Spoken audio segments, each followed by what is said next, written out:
marilah kita panjatkan puji syukur kepada Allah Subhanahu wa Ta'ala yang telah memberikan limpahan nikmatnya kepada kita semua, terutama nikmat sehat, sehingga kita dapat berkumpul dalam kegiatan bimbingan konseling guru kelas 1, 2, dan 3 di Gugus 2 Kecamatan Batangan.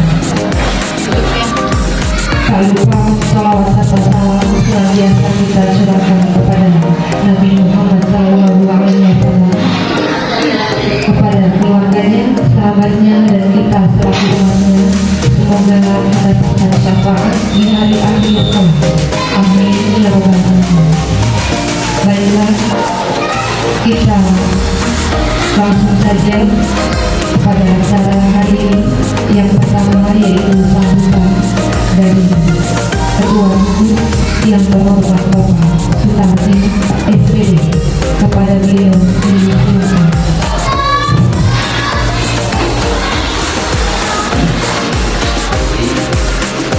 Assalamualaikum warahmatullahi wabarakatuh. Bismillahirrahmanirrahim. Alhamdulillahirabbil alamin. Wa billahi nasta'inu wa ala wassalatu wassalamu ala asyrofil mursalin wa ala alihi wa sahbihi ajma'in. Puji syukur kita panjatkan kepada Allah Subhanahu wa Ta'ala yang memberikan kesehatan, iman itu semuanya. Salawat dan salam semoga tercurahkan kepada guru kita, Nabi Muhammad SAW, beserta keluarganya dan kita umatnya sekalian. Yang kami hormati Bu Korwil dan Pak Pengawas dan Bapak Ibu Guru dalam rangka Fintech BK ya, bimbingan dan konseling. Yang kami hormati Bapak Ibu dalam rangka Fintech pada hari ini ialah kebetulan dihadirkan dalam wujudnya hari ini tanggal 11 September 2024 ya. Tempatnya ialah Gugus 2 bagian Gugus 2 yang tempatnya di SDN 1 Sumber Hidup. Kebetulan dihadirkan kelas 1, kelas 2, dan kelas 3. Mengapa? Karena ini merupakan kelas rendah yang perlu bimbingan dalam fintech konseling ini. Kami atas nama Ketua Gugus 2 mengucapkan terima kasih kehadirannya, karena ini merupakan suatu program pemerintah yang perlu kita laksanakan ya. Mudah-mudahan dalam pelaksanaan ini betul-betul dicerna apa yang diberikan dalam sumber manusia dan kita tularkan di SD-nya masing-masing. Dan juga Bapak Ibu ya, mudah-mudahan acara ini bisa berjalan lancar depan ya, kondusif ya, sampai selesai. Itu saja suara kami atas nama Ibu. Barangkali berkenan kami wassalamualaikum warahmatullahi wabarakatuh. Terima kasih kepada Bapak Sutardi SPD yang telah memberikan sambutan. Selanjutnya sambutan dari Bapak Ibu Korwil, Ibu Kunjungan, kepada beliau dipersilakan sekalian lakukan acara. Assalamualaikum warahmatullahi wabarakatuh.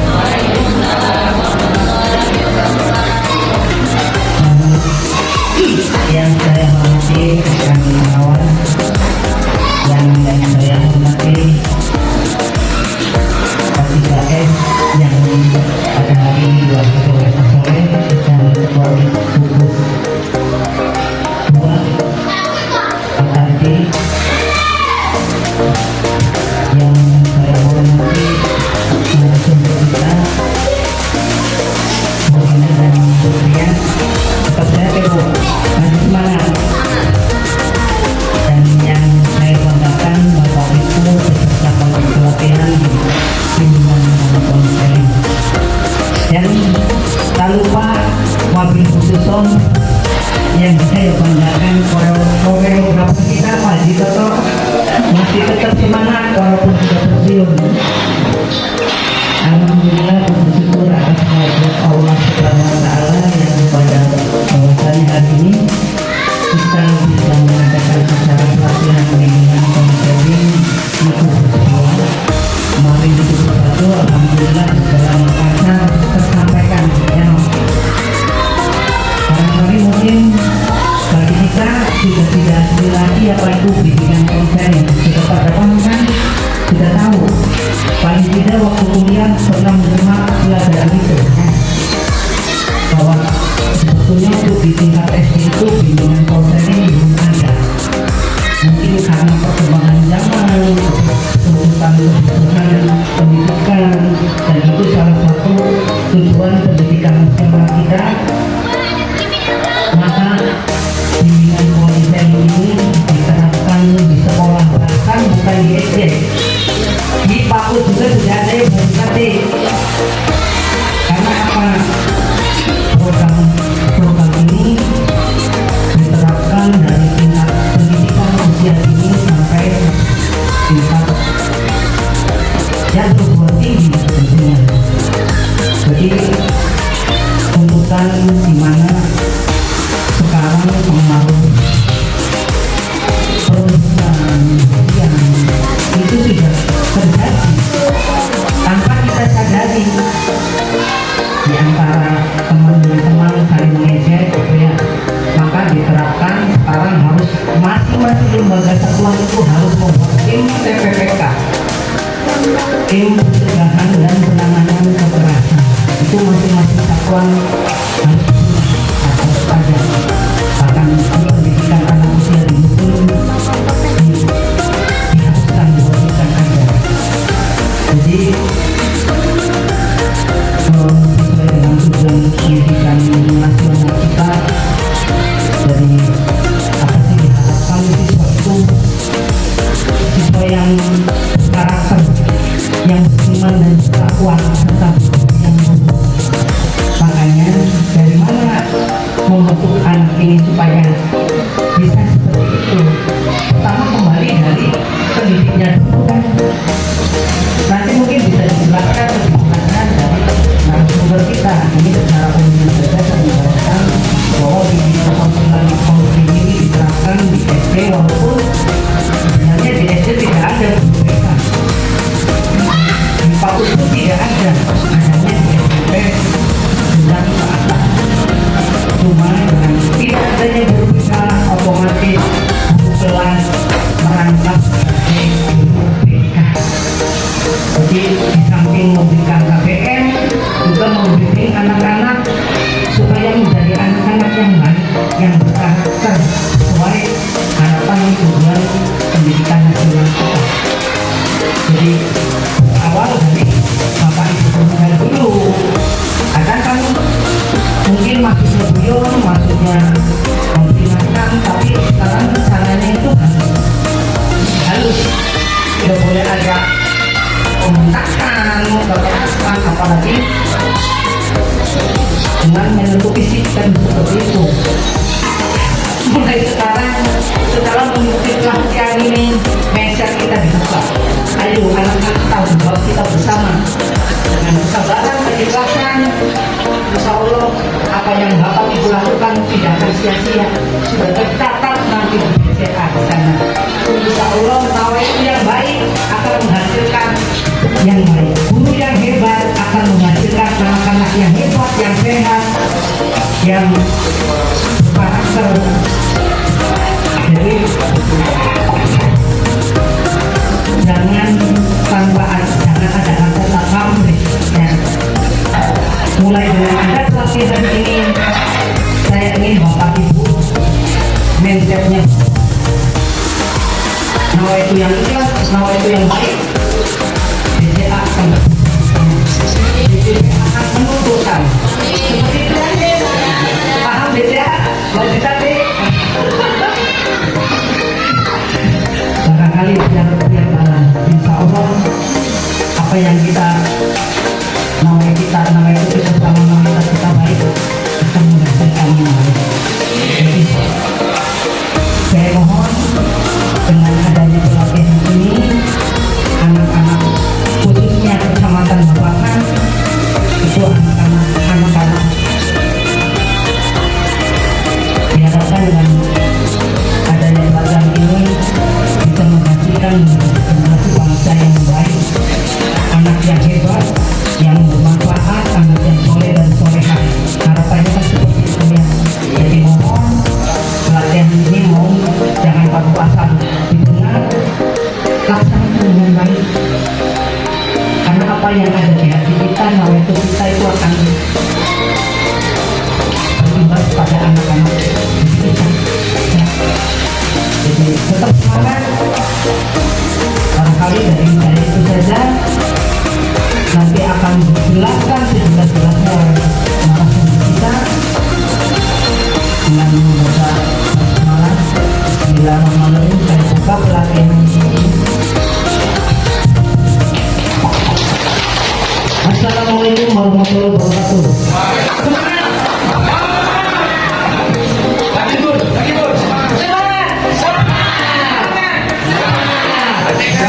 Terima kasih kepada Ibu Ibu Dr. Ibu Yanti. Baiklah, mulai acara selanjutnya yaitu acara ini yang akan disampaikan oleh narasumber Ibu Yanti dan Ibu Ria Kasani. Kepada beliau disilahkan. Semangat pagi. Harus tetap semangat pagi. Meskipun nanti sampai jam 2 tetap semangatnya semangat pagi ya Bapak Ibu ya. Nah, Bapak Ibu punten di sini maaf sekali saya hanya menjalankan tugas, bukan saya ingin mengajari atau bagaimana. Saya yakin pengalaman Bapak Ibu sudah luar biasa dari saya, pengetahuan Bapak Ibu itu sudah luar biasa dari saya. Jadi di sini kita itu hanya membersamai Bapak Ibu. Di sini kita sifatnya sharing ya Bapak Ibu. Nanti barangkali ada masalah-masalah yang pernah dialami sama Bapak Ibu, nanti kita sharing saja gitu, bukan di sini kami sebagai materi seperti yang dibilang Pak Jaja tadi, orang-orang yang hebat, bukan. Kami di sini hanya ingin menyampaikan apa yang kami dapat selama kemarin 4 hari di kelas di Majalengka gitu ya. Nanti kalau misalnya Bapak Ibu ada masalah-masalah di sekolahnya, nanti Bapak Ibu bisa ceritakan di sini gitu. Langsung saja ke materi teman-teman. Ini ada karakteristik anak di sekolah dasar. Di sini ada ciri khas yang menjadi ciri khas anak-anak SD. Yang pertama itu ada aspek fisik motorik. Biasanya kalau motorik itu berkaitan tentang apa ya? Tentang apa? Iya betul, tentang gerak Bapak Ibu.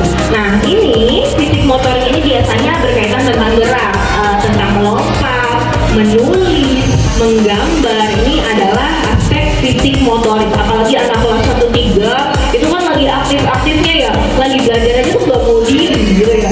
Ada yang lari ke sana, lari ke sini, gak bisa diem kan. Nah itu. Kemudian yang kedua ada aspek kognitif. Nah kognitif itu berkaitan dengan apa Bapak Ibu? Pengetahuan. Misalnya matematika, bahasa, itu adalah aspek kognitif. Sekarang sosial berkaitan dengan apa? Interaksi dengan temannya. Kan ada anak-anak kelas 1-2-3 tuh yang nggak mau berinteraksi sama temannya gitu, masih malu-malu, masih diem aja, masih maunya ditungguin terus sama orang tuanya.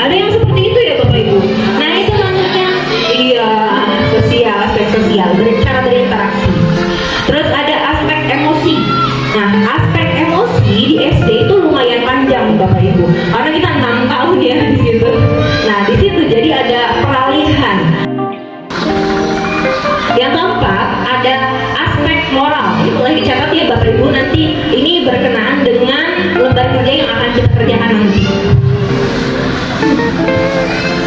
Yang kelima itu ada aspek moral. Nah, moral ini adalah kebiasaan ya yang adat istiadat yang menjadi tata cara kehidupan gitu. Jadi moral di sini itu agama ya biasanya ini berkaitan dengan sebelum dan sesudah belajar membaca doa gitu. Terus pembiasaan duha di sekolah sudah Bapak Ibu sudah ada pembiasaan sholat duha di sekolah ya. Diusahakan sholat duha di sekolah seminggu sekali lah minimal gitu lah, biar anak itu paham bagaimana cara beribadah kepada Tuhannya gitu. Ini adalah ciri khas anak sekolah dasar.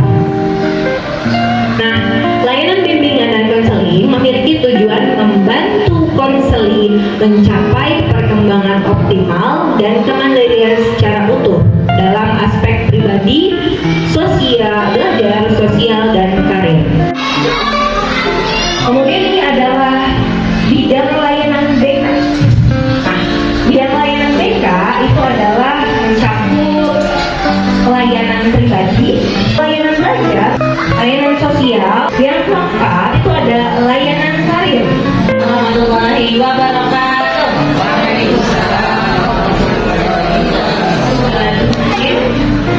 Alhamdulillahirrahmanirrahim.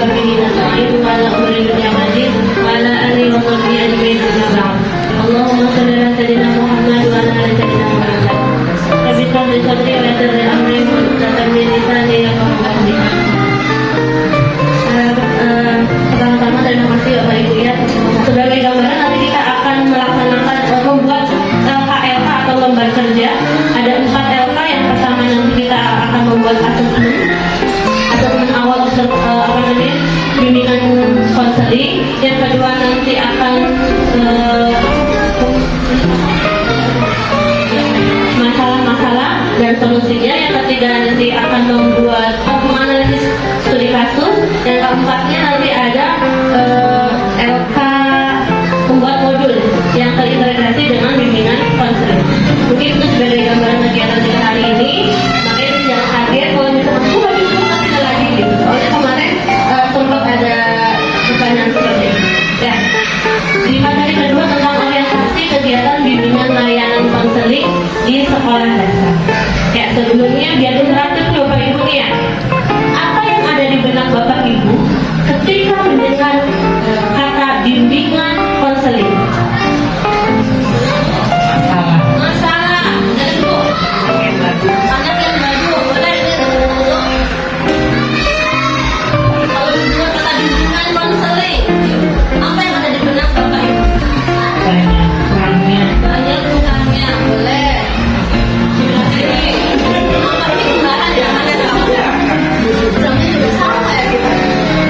Siap-siap buat rencana depan. Oke, dari Ibu, apa yang ada dari Ibu ketika mendengar kata bimbingan konseling? memberikan solusi. Solusi bagus, ada lagi dari yang memberikan sarannya? Kayaknya jadi kita pengen ngomong solusi ya? Oh ya, enggak, ya.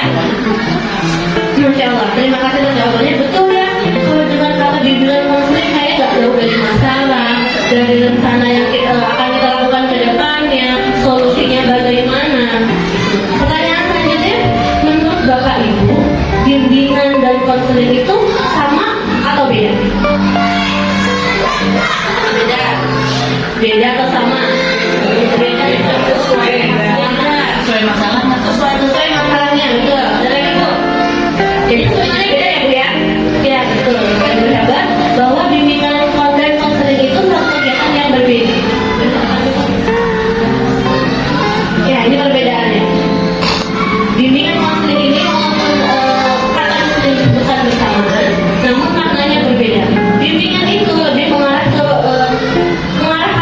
arah, menunjukkan jalan, memimpin, mengatur. Ya, karena fungsi bimbingan ini adalah sebagai preventif ibu pencegahan. Jadi beda ya Bapak Ibu antara bimbingan dan konseling. Kalau bimbingan itu lebih mengarahkan, mencegah, menanamkan norma-norma kepada siswa bahwa ini tidak boleh ya Nak ya, ini yang baik, ini yang tidak baik seperti itu. Tapi kalau yang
Jadinya kan asal sekolah. Asal sekolah ya. Kelompok aja. Saya kelompokan. Ingat ya Pak?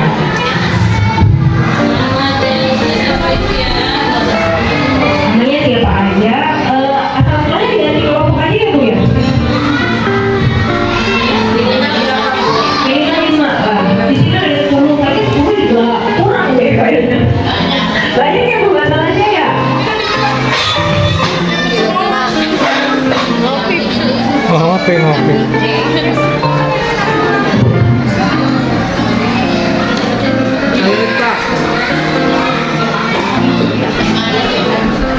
Baik, nanti ada karena nggak mungkin semuanya dipresentasikan, maka ada satu kelompok yang presentasikan. Bismillahirrahmanirrahim. Assalamualaikum warahmatullahi wabarakatuh. Yang saya hormati Bapak dan Ibu guru yang ada di sini. Punten ya, ini saya mendampingi nomor 1 sarjana ya Bu. Saya mau berbagi pengalaman ya, masalah yang sesuai dengan sekarang yang ditawarkan, yaitu bimbingan dan konseling, yaitu yang saya alami sendiri atau yang pernah saya lakukan dalam membimbing anak ya. Tentunya ibu-ibu juga, bapak semua pernah mengalami sama ya. Cuma saya ini ada pengalaman yang harus dipaparkan untuk berbagi. Di sini saya mengambil temanya yaitu motivasi kesulitan sosialisasi dalam belajar. Pertama begini, ya, saya memiliki satu murid, ya. Murid itu bukan berasal dari sekolah saya. Murid itu pindahan dari SD lain. Murid itu katanya sudah 1 semester dia belajar tapi tidak pernah mau nulis, tidak mau nulis. Setiap nulis pasti menangis, setiap nulis pasti menangis, nggak pernah mau. Sampai ibunya tiap hari mengantar ke sekolah. Pada waktu itu anak itu saya dekati mula-mula ya. Kenapa dia selalu menangis setiap mau menulis? Saya dekati, karena apa tangannya ada yang sakit, kata saya begitu. Coba ibu lihat tangannya ya. Kata dia memerlukan tangannya. Ternyata, oh iya itu jarinya ada berapa saya? Jarinya ada 5. Itu kata saya dihitung jarinya. Akhirnya setelah jarinya dihitung, coba punya jari 5. Coba bisa nggak pegang pensil? Kata saya tuh bisa nggak pegang pensil? Dia langsung pegang pensil. Nah, pensil itu gunanya untuk apa ya sayangnya? Kata saya, coba ini ada bukunya kok masih kosong. Kata saya, coba latihan sedikit. Sama ibu mau dilihatin. Pas itu dia mau pegang pensil dulu, tapi masih menangis waktu itu. Nah, setelah itu saya urus lagi ya, karena memang butuh dan sangat butuh. Jadi anak itu saya urus lagi. Setelah saya urus lagi, anak itu akhirnya mau pegang pensil. Nah, coba bukunya dideketin. Kemudian dia mau menulis 1 garis, 2 garis. Akhirnya dia mundur lagi. Nah, setelah itu saya tambah mendekati lagi. Kemudian anak itu, nah apa ya kalau nulis sendiri? Coba mau nggak dipaku sama ibu? Kalau saya gitu ya, sampai mau-maunya saya ngaku. Itu terus dipaku sama saya. Kemudian dia dipaku sama saya. Dia semangat sekali. Setelah dipaku,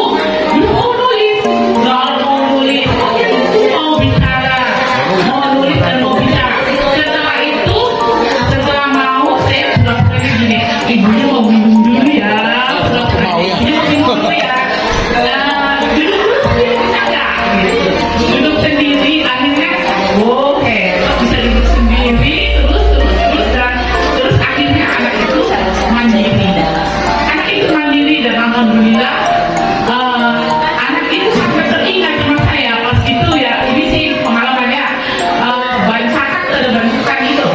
Dia sampai memberikan saya kipas untuk ini mungkin karena lihat di dunia jelas apa ya, sampai dia memberikan saya kipas sampai kenang-kenangan buat ibu guru lah kayak gitu. Jadi berarti anak ini mengingat kita, dan sekarang anak itu berhasil dan alhamdulillah semakin bagus prestasinya dan semakin semangat. Itulah pengalaman saya. Sekali lagi, wabillahi taufiq wal hidayah. Wassalamualaikum warahmatullahi wabarakatuh. Nah, ini nanti kita akan membuat asesmen awal yang terintegrasikan BK. Tujuan pembelajaran pada saat ini mendapatkan persepsi yang sama mengenai asesmen awal, memahami pentingnya penggunaan asesmen dalam mengetahui karakteristik peserta didik, mampu menyusun instrumen sederhana yang dapat mengidentifikasi kebutuhan dan permasalahan psikososial peserta didik.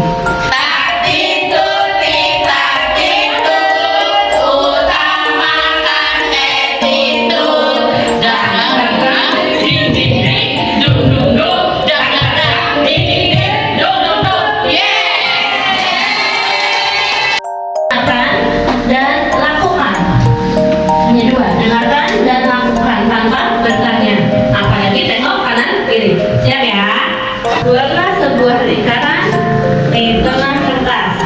Selanjutnya, tarik garis lurus ke bawah di ujung garis bagian atas yang berbatasan dengan lingkaran. Di kanan kirinya ditarik garis miring ke bawah. Di ujung garis bagian atas yang berbatasan dengan lingkaran, di kanan kirinya tarik garis miring ke bawah. Di ujung garis tegak lurus, buatlah garis miring ke bawah di sisi kanan dan kirinya. Di ujung garis tersebut, buatlah lingkaran kecil. Kembali ke lingkaran yang awal. Buatlah dua lingkaran kecil.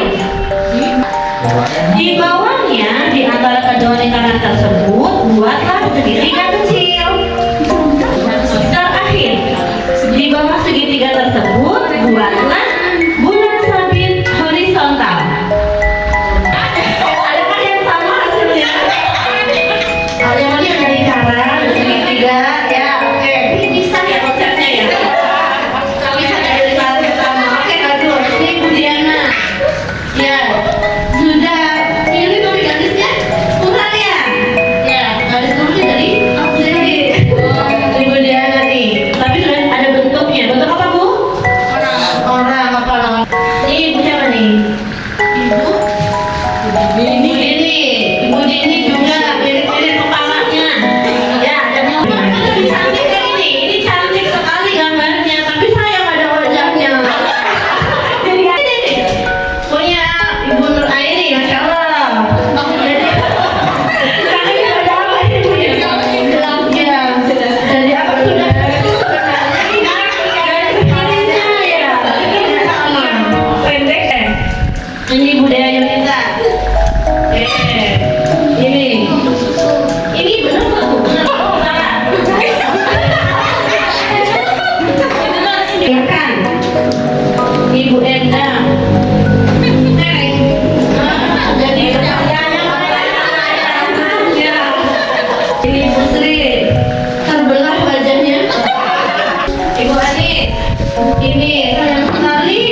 yang ada tuh cukup pasti satu ya Pak.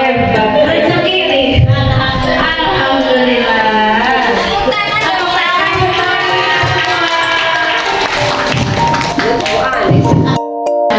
Menyimak, terus percaya diri boleh. Ada lagi? Kreatif, melihat. Butuh kreativitas juga ya. Ada lagi? Ya, ini berkaitan dengan materi yang akan kita sampaikan selanjutnya yang berkenaan mengenai komunikasi efektif. Ya, tadi kan sudah diberikan instruksi-instruksi tuh, tapi petunjuknya hanya dengarkan dan lakukan tanpa bertanya. Ini biar untuk melangkahnya ya. Nah, tadi ketika jawabannya beda-beda, boleh atau boleh, itu tergantung imajinasi Bapak Ibu semuanya. Ya. Selain itu, kenapa jawabannya beda-beda? Karena instruksinya, tugasnya itu juga multitafsir, kurang jelas. Makanya itu memungkinkan Bapak Ibu membuat bentuk yang tidak sama. Ya, karena memang perintahnya juga tidak spesifik, tidak terarah, tidak jelas. Ya, kurang efektif perintahnya. Jadi hal itu akan menimbulkan multitafsir dari pendengarnya. Ya, dari yang dengar ini di mana nih? Lingkarannya besar atau kecil? Letaknya di mana? Tarik garis lurusnya di ujung lingkaran atau memotong lingkaran? Kan tidak jelas. Ya, tadi perintahnya hanya dengarkan dan lakukan. Nah, ini berkaitan dengan komunikasi efektif. Komunikasi efektif itu saya rasa bukan hanya dari konteks pembicaraannya aja, tapi melainkan dari waktu dan tempatnya. Kita kan Bapak Ibu guru akan melakukan bimbingan di sekolah. Tentu ini komunikasi efektif ini akan menjadi senjata pamungkas Bapak Ibu guru dalam membimbing siswa-siswa kita. Jadi bagaimana caranya kita melakukan komunikasi efektif? Manfaatnya yang pertama memberikan informasi yang benar. Alhamdulillah kita tadi udah bisa bikin asesmen awal, modul ajar. Alhamdulillah ya Bu, mudah-mudahan ini ilmunya bermanfaat bagi kita semua ya. Kita saling sharing. Mohon maaf sekali apabila ini dari sebagai pemandu Ya, bukan pemateri, tapi pemandu diskusi. ini banyak kekurangan ataupun kami pengetahuannya masih kurang dari yang Bapak Ibu pikirkan gitu ya. Malah Ibu sama Bapaknya yang banyak banget pengalaman sama Menginspirasi kita semua ya. Alhamdulillah. Terima kasih atas sudah berbagi sharing dan solusinya, masalah dan solusinya untuk memperkaya wawasan kita. Oke, karena sudah berakhirnya pemaparan materi, kita cukupkan. Mohon maaf apabila ada kesalahan.